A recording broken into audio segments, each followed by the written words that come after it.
We often talk about bringing a sacrifice of praise into the house of the Lord, right? It's a really common phrase. You hear it in songs, Yes. sermons. Exactly. It resonates, feels almost foundational for, when we gather as believers, it just feels right. It does. But what if? Yeah. What if our common understanding of that specific phrase, and maybe even worship itself, is actually quite different from how the very first followers of Jesus saw it? Like maybe even at odds with what they understood. Yeah. What if the Bible, when you really dig into the texts, the original language, the culture, what if it paints a really surprising picture? Maybe even revolutionary. Well, that's exactly what we want to dig into with you today. That's our mission for this deep dive. We're going to unpack that very phrase, sacrifice of praise, from Hebrews 13.15. Okay. And this isn't just, a quick dictionary definition. We want to get into the rich textual context, the cultural background, really try to peel back the layers of tradition and maybe some modern assumptions. See what's underneath. Exactly. To reveal what might be a potentially surprising original meaning, one that could be deeply empowering, actually. So maybe some aha moments are coming. We hope so. Moments that might challenge some conventional thinking and, give you a kind of shortcut to being really well informed on this whole topic. Yeah. Because the words we use for worship, what if their ancient roots tell a completely different story? A story that could reshape things for us. That's the question we're diving into. Okay, so before we jump right into Hebrews 13, let's maybe set the stage a bit. We've touched on this before in other deep dives, this idea that scholars call the worship anomaly. Right. It's a fascinating starting point. Yeah, so imagine, just for a second, you're an early Christian. Yeah. You're trying to explain your regular meetings to your Roman neighbor or maybe a Jewish friend. Okay. What they called religion. Usually involved, grand temples, physical altars, priests doing specific rituals, animal sacrifices. A whole package, basically. The standard ancient world religious setup. Exactly. But what you were likely doing in your house church, well, it probably looked nothing like that. Right. No temple, no altar in the traditional sense. And that's where scholars say this worship anomaly really starts to puzzle us. It's this really striking observation that the New Testament generally doesn't use that kind of worship terminology, in the sense of a worship service or house of worship like we think of them today. It doesn't use those terms to describe what Christians did when they got together. It's a noticeable gap, isn't it, when you start looking for it? It really is. Think about it. The picture we get is that early Christian meetings were more, horizontally focused, centered on mutual edification, everyone contributing something, building each other up. Teaching, singing, sharing, that kind of thing. Yeah, rather than being these sort of formal ceremonial events directed vertically to God in the way we might instinctively picture a worship service. And it's truly a remarkable omission. It's not just us noticing this now. Scholars have been pointing this out for decades. I mean, going back to at least 1952. Wow, that far back. Oh, yeah.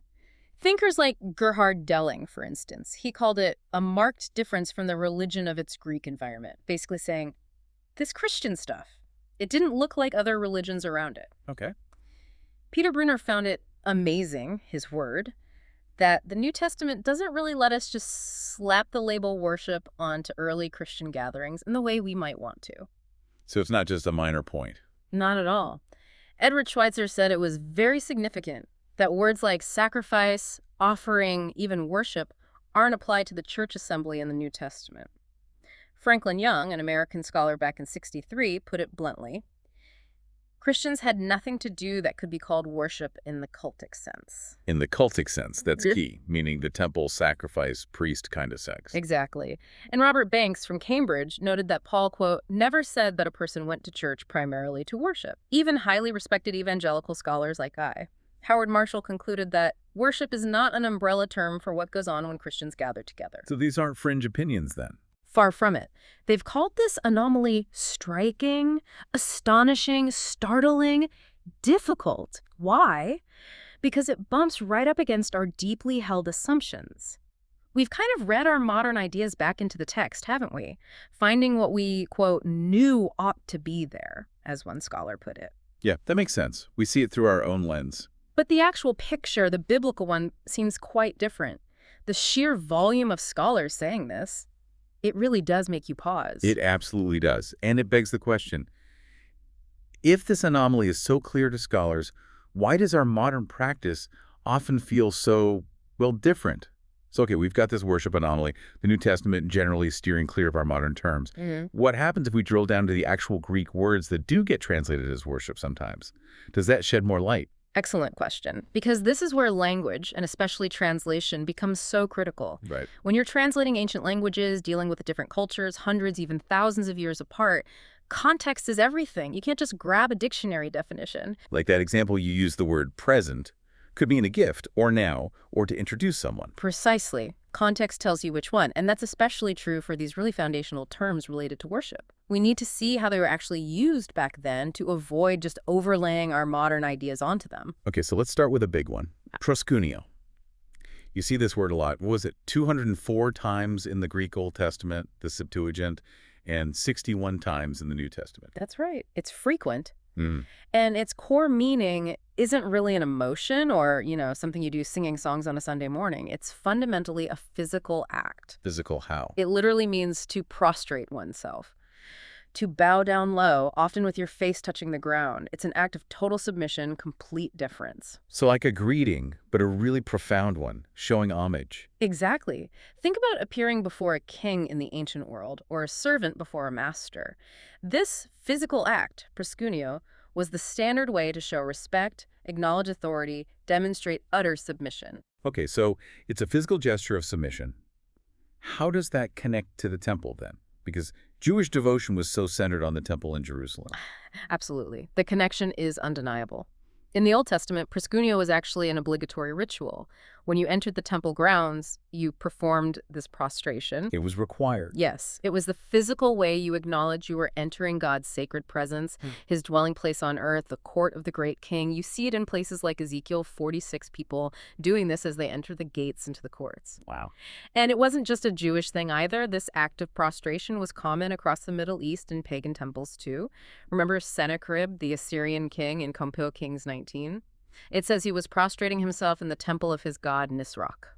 Right. So the physical act itself was widely understood as how you showed reverence and submission to a deity, whether it was the true god or a false one, a formal ritual gesture of homage. Okay, so proskuneo is this fundamental physical act of homage deeply tied to entering a sacred space like the temple. What happens when we bring that understanding to the New Testament? Do we see the early Christians doing this routinely in their gatherings? Now this is where it gets really interesting, and maybe a bit counterintuitive for us. How so? Well, think about 1 Corinthians 14, verse 25. Paul is describing an outsider, an unbeliever, who comes into a Christian assembly. Okay. This person hears prophecy, is convicted, the secrets of their heart are laid bare, and what do? Paul says they will fall on his face and will prostrate to God, declaring God is really among the believers. So the unbeliever prostrates. Yes. And what's so striking about that passage, the thing that might make you lean in and say, wait a minute, is that it's the outsider, the unbeliever, who performs this act of proskuneo in this specific assembly context, not the Christians who are already gathered. So it's not described as something the believers are doing as part of their regular meeting. Exactly. In fact, proskuneo is never identified in the New Testament as a routine, corporate, congregational act for Christians. Think about the Apostle John in Revelation. Twice, he tries to prostrate himself before an angel in chapter 19 and again in 22. Right, and the angel stops him. Precisely. The angel says, you must not do that. Prostrate only to God. It underlines that this specific act of homage is reserved for God alone, and it's not presented as a general activity for Christian gatherings. That's a really key distinction in 1 Corinthians 14 then. The effect of God's presence being manifest through prophecy leads the unbeliever to instinctively perform this traditional act of homage. Yes, but for the believers already there, their primary activity in that context Paul describes is mutual edification, everyone contributing something. Okay, but what about John 4? That's the passage everyone goes to, right? Jesus talking about worship in spirit and truth. Doesn't that define Christian worship? It's definitely a hugely important passage, often used that way, but we have to look at the context. What's the conversation actually about? Jesus is talking to the Samaritan woman at the well. Right, and what's her specific question that prompts Jesus' response? It's about where to prostrate. She says, our fathers worshipped prostrated on this mountain, but you Jews say that in Jerusalem is the place where one ought to worship prostrate. So she's asking about the correct location for this act of homage, Mount Gerizim versus the temple in Jerusalem. Exactly. Her question is deeply rooted in the comparison between the Samaritan temple and the Jerusalem temple, the designated places for proskuneo. Jesus' answer isn't primarily about defining how future Christian assemblies will function or introducing a new activity called a worship service. So what is his point then? He's shifting the focus away from the physical place of prostration and onto the internal disposition, the heart, the sincerity, the truth that must accompany the act. It's very much like his teachings in the Sermon on the Mount about inner righteousness versus outward religious show. So it's still about the act of bowing down in homage, but doing it with the right heart, not just going through the motions at the correct geographic Yeah. spot. Precisely. It's about the authenticity of the individual's homage to God, which transcends physical location. He's not canceling proskuneo itself, but he's saying the geographical debate is becoming irrelevant because God is spirit, and true homage comes from the spirit, aligned with truth. It's not defining a new type of communal religious event. That clarifies John 4 significantly. It's really addressing that specific temple-centric debate about where to pay homage. Okay, so proskuneo means to prostrate oneself to pay homage. Let's move to the second key word, the one that brings us closer to our phrase, sacrifice of praise, latrueo. Right, latrueo. This appears 26 times in the New Testament, but significantly 107 times in the Greek Old Testament. And how's it usually translated? Predominantly as serve or service. It comes directly from the Hebrew word abad, which has a basic meaning of to serve or to labor, like being a servant or working. Okay, to serve, but you said it brings us closer to sacrifice of praise, so there must be more to it. There is. And this nuance is absolutely critical. When abad in Hebrew or latrueo in Greek is used specifically in reference to something done for God, Yes. it consistently means to serve deity with sacrifice. It's not just any kind of service. It's service that is inextricably linked to cultic offerings, to the sacrificial system. Ah, okay, so latrueo for God, service with sacrifice. Can you give an example? The Exodus story is packed with it. Think about Moses confronting Pharaoh. What's the constant refrain? Let my people go so that they may latrueo their God. Right, serve their God. But what did that mean in context? It wasn't just let them go have a prayer meeting. It explicitly meant let them go into the wilderness, to Mount Horeb, to offer literal animal sacrifices. That was the latria, the service they were demanding to perform. Okay, the service was the sacrifice. Yeah, precisely. Remember when Pharaoh tried to negotiate? Maybe just let the men go? Moses insisted they had to take their flocks and herds. Why? Because, as Moses said, they didn't know exactly which animals God would require for the sacrifices until they got there. Cattle were essential for the latrueo they needed to perform. Wow, that really grounds it. We definitely don't bring cattle to church to figure out which one God wants for the service. Exactly. It highlights this stark, almost jarring contrast between the ancient understanding of latrueo service involving tangible, often bloody, sacrifices, and our modern, often abstract idea of a worship service. It's a world of difference. That's clear. Now, you mentioned another related word earlier, liturgio. How does that fit in? Is it different from latrueo? Yes, it's related, also meaning to serve, but there's a key distinction within the temple context. Liturgio referred specifically to the priestly service, the liturgical duties performed by the priests inside the sacred temple area. Ah, so the specialized work of the priests, handling the sacrifices, the incense, the rituals. Exactly. It was their unique, designated role, their sacred craft. Latrueo, on the other hand, was more often associated with the act of offering the sacrifice, the service rendered by the ordinary Israelite who brought their offering to the priest at the temple. So liturgio is the priest's specialized ritual work inside. And latrueo is the broader concept of serving God with sacrifice, often the act of the non-priest bringing the offering. That's a good way to put it.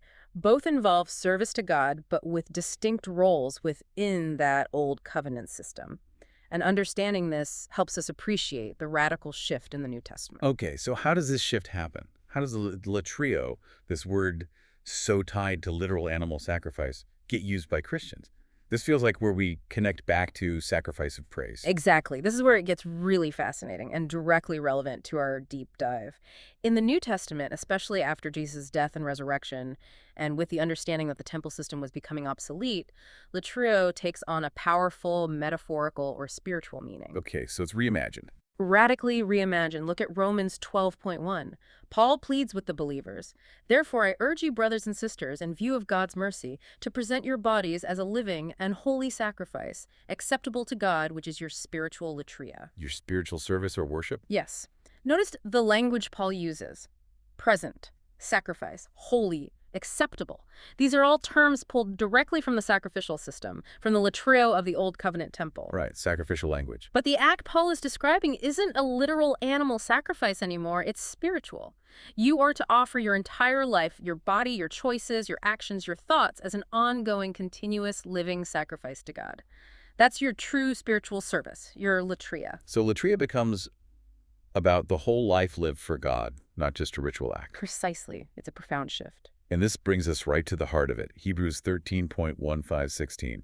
This passage seems to beautifully capture the spiritual latria and defines the sacrifice of praise for us. It really does. Let's read it carefully.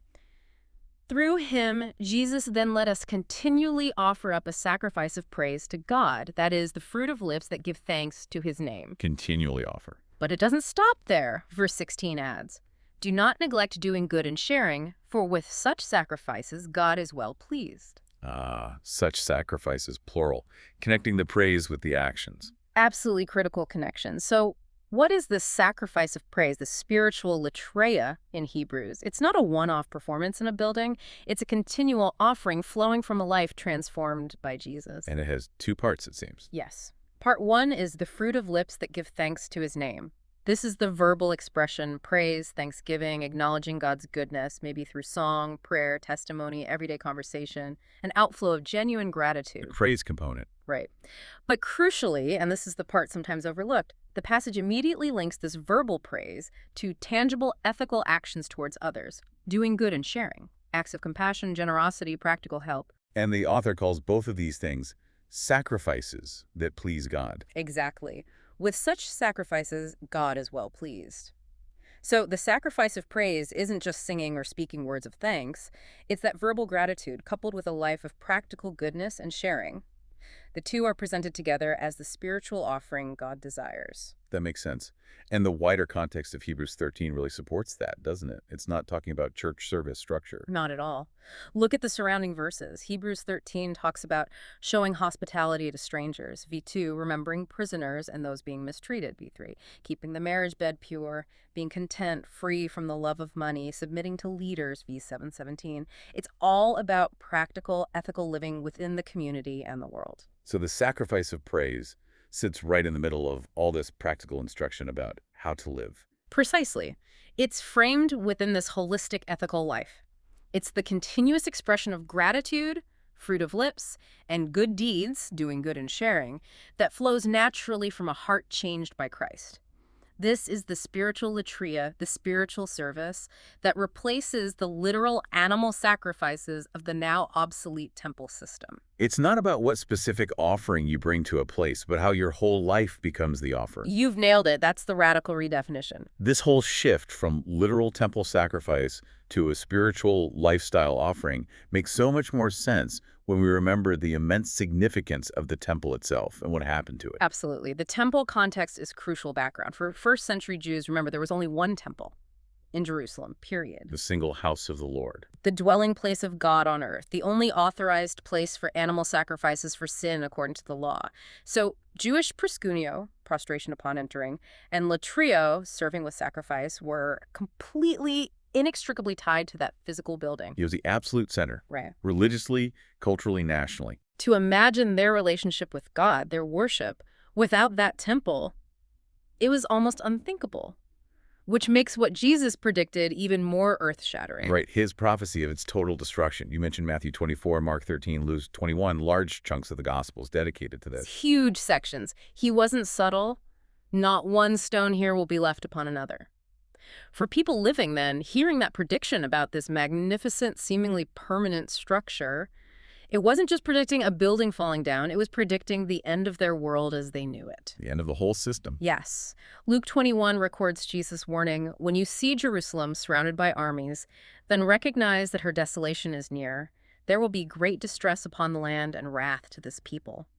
For those early believers who heard or read these words, watching the political tensions rise with Rome, this prophecy must have hung heavy in the air. Terrifyingly heavy, I imagine, signaling not just destruction, but a complete change in how God related to humanity. And the historical fulfillment came with horrifying precision in AD 70. The Roman siege of Jerusalem, We have detailed accounts from the Jewish historian Josephus. That is brutal, wasn't it? Unbelievably brutal. A months-long siege.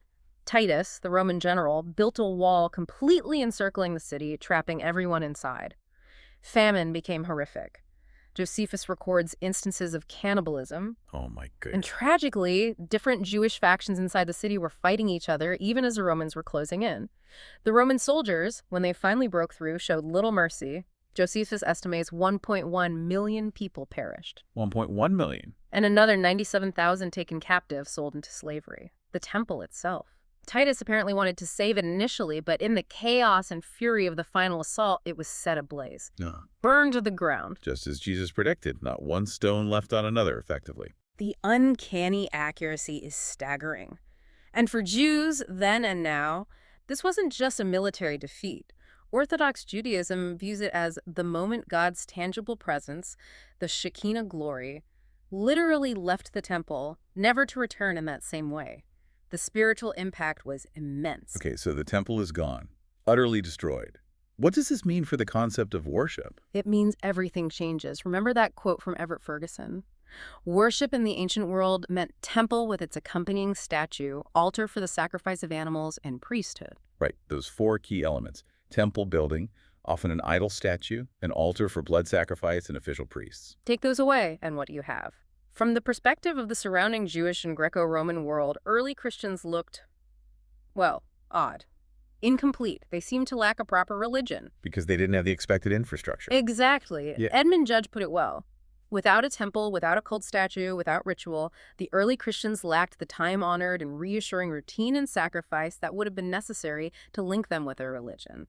They just didn't fit the mold. They didn't look religious in the way everyone understood religion back then. Which led to misunderstandings, suspicion, even accusations of atheism because they didn't worship the gods in the accepted ways in the recognized temples. Wow. Okay, so the destruction of the physical temple really clears the stage for understanding the New Testament's spiritualized view. It absolutely illuminates it. Jesus himself pointed the way long before AD 70. In Matthew 12.6, confronting the Pharisees about the Sabbath, he declares, "Something greater than the temple is here." Referring to himself. Yeah. His presence being more significant than the building. Yes. And then in that conversation with the Samaritan woman, John 4, remember, "The hour is coming when neither on this mountain nor in Jerusalem will you prostrate to the Father. God is spirit, and those who prostrate to him must prostrate in spirit and truth." He's explicitly saying the location debate is over. God isn't confined to a building. The whole idea of a specific place for proscaneo, for that formal homage, is gone. It's superseded by a spiritual reality. God's presence isn't geographically limited anymore. The physical temple system was being declared obsolete. And the apostles picked up this message and ran with it. They did, understanding the implications. Stephen, in Acts 7, right before he's martyred, boldly declares, "The Most High does not live in houses made by men," a direct challenge to the centrality of the physical temple. A dangerous thing to say. Extremely. And then Paul, speaking to a totally different audience, the Greek philosophers on Mars Hill in Athens, Acts 17, he dismantles their ideas of temples and idols. What does he say there?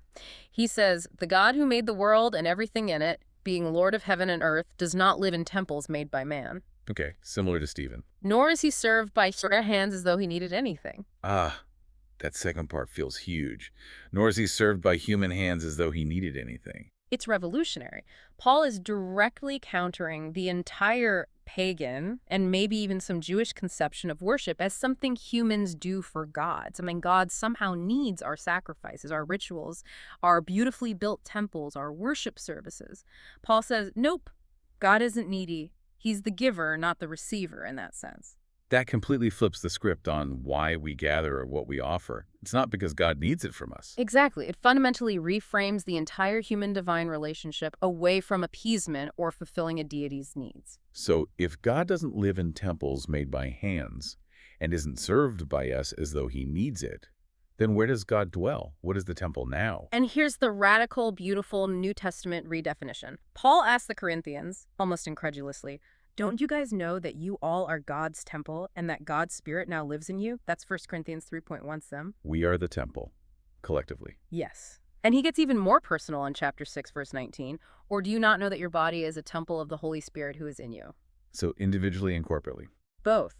The church, not the building, but the gathered people, the body of believers is being built together. It grows into a holy temple in the Lord, as Ephesians 2 puts it. Wow. So God's presence, which was focused in that one physical building in Jerusalem, now resides in his people. That's the astonishing claim. We, the community of faith, are the place where heaven and earth meet now. We are the living stones being built into God's spiritual house. Which connects right back to the sacrifice of praise, doesn't it? Peter seems to tie it all together. He really does. 1 Peter 2.5 is just a perfect summary. You yourselves, like living stones, are being built up as a spiritual house, a holy priesthood, to offer spiritual sacrifices acceptable to God through Jesus Christ. Okay, break that down. We are the spiritual house, the new temple. We are the holy priesthood, no longer a special class, but all believers. And what do? We offer spiritual sacrifices. Like the sacrifice of praise from Hebrews 13, the thankful lips, the good deeds, the sharing. Exactly. That's the New Testament fulfillment of latrueo, the spiritual service. Mhm. It's offered by all believers, acting as priests, not in a physical temple, but through the whole of our lives lived out as God's dwelling place. Our lives are the offering presented in the temple of our own bodies and the community. That is a radical shift. And you mentioned earlier that the very early Christians, for the first few centuries, actually resisted building temples. Yes, and this wasn't just because they were poor or persecuted, although that played a part. It was a conscious theological stance flowing directly from this understanding.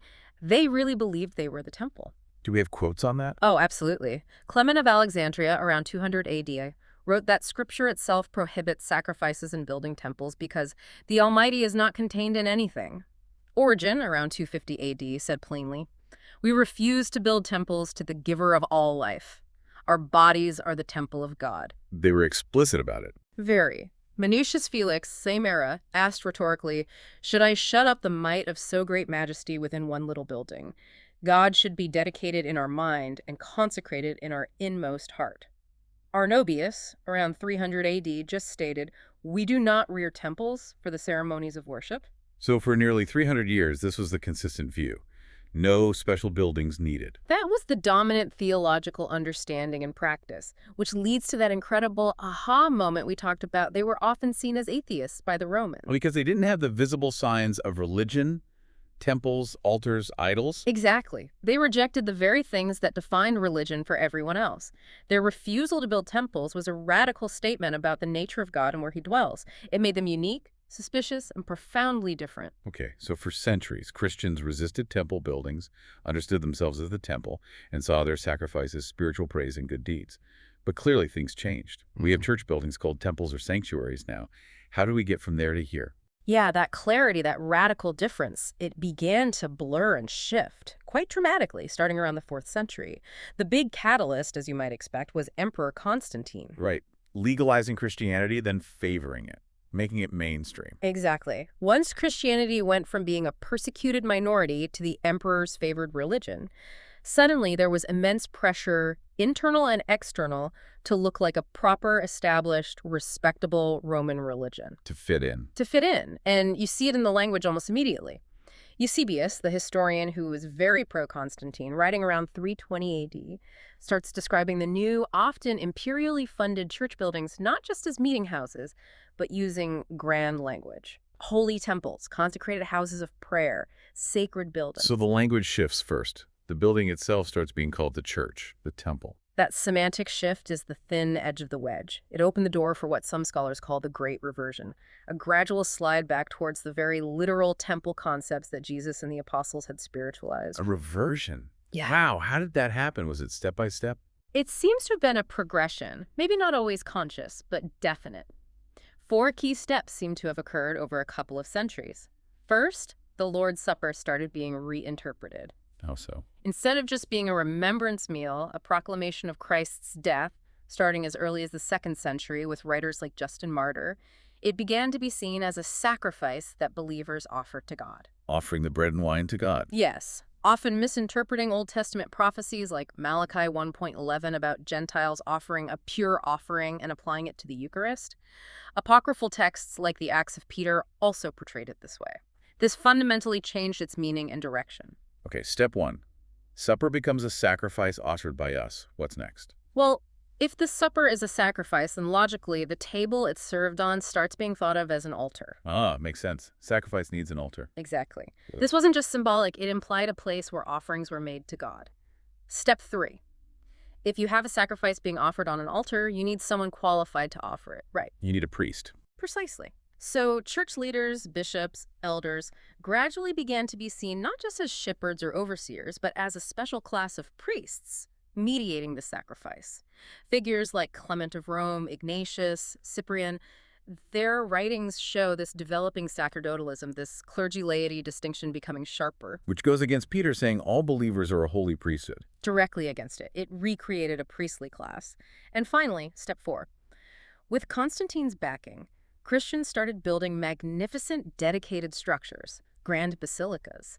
These impressive buildings themselves inevitably came to be seen as holy temples, the house of God, consecrated spaces imbued with God's special presence. Just like the old temple in Jerusalem. Exactly like it. So by the end of the 4th century, maybe early 5th, Christianity had effectively readopted all 4 elements of ancient pagan and Jewish cultic worship: a sacrifice, Eucharist reinterpreted, an altar, the communion table, a priest, the ordained clergy, and a temple, the church building. Wow, that's a complete turnaround from the first 3 centuries. It's a stark, and as many scholars point out, deeply problematic departure from New Testament teaching and early practice. Problematic how? What are the implications? Well, Howard Marshall, whom we mentioned earlier, stated it clearly. Nothing in the New Testament that suggests that the Lord's Supper is to be seen in any way as an offering or a sacrifice by us to God. Doing so, he argues, reverses the gospel. Salvation is about God offering his Son to us, not us offering something back to God for atonement or favor. It undermines the once-for-all sacrifice of Christ. It can subtly do that, yes, implying we need to keep making offerings. And Robert Marcus noted this huge shift. Early Christianity was highly inhospitable to the idea of holy places, but by the late 4th century, it had become highly receptive, embracing the very concepts it initially rejected. The reversion was complete. So why? Why did this happen? Did they forget? Or was it deliberate? It's complex, likely a mix of factors. Our sources suggest maybe 3 main drivers. One is just a very human tendency. We like to make things sacred, to sacralize places, times, objects, rituals, often beyond what Scripture actually mandates. If something feels special, we want to build a shrine around it, literally or figuratively. Okay, the human need for the sacred. What else? Second, probably a desire for social acceptance and status.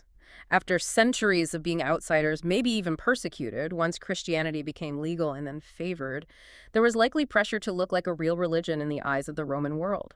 That meant having temples, priests, rituals that looked familiar and respectable. To fit the established mold of religion. Right. And a third potential factor, maybe a less comfortable one to consider, is clergy elitism. How so? This new system, sacrifice, altar, priest, temple, undeniably centralized power and status in the hands of the clergy.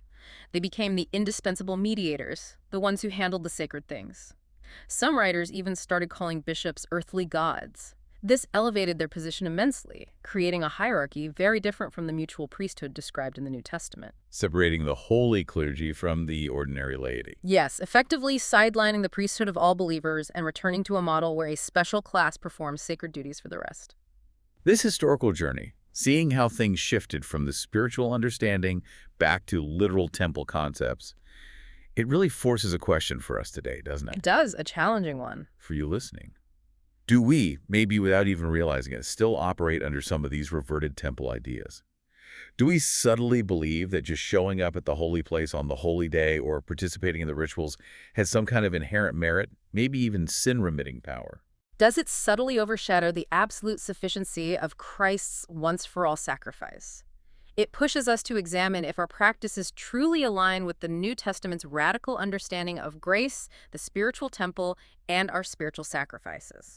Okay, so if the early church didn't have worship services in our modern sense, and if God doesn't meet our service, like he's needy, what was the main purpose of their gatherings? And how does that reshape our understanding of the sacrifice of praise today, especially when we come together? Let's go back to the biblical model, specifically that key verse in 1 Corinthians 14.26.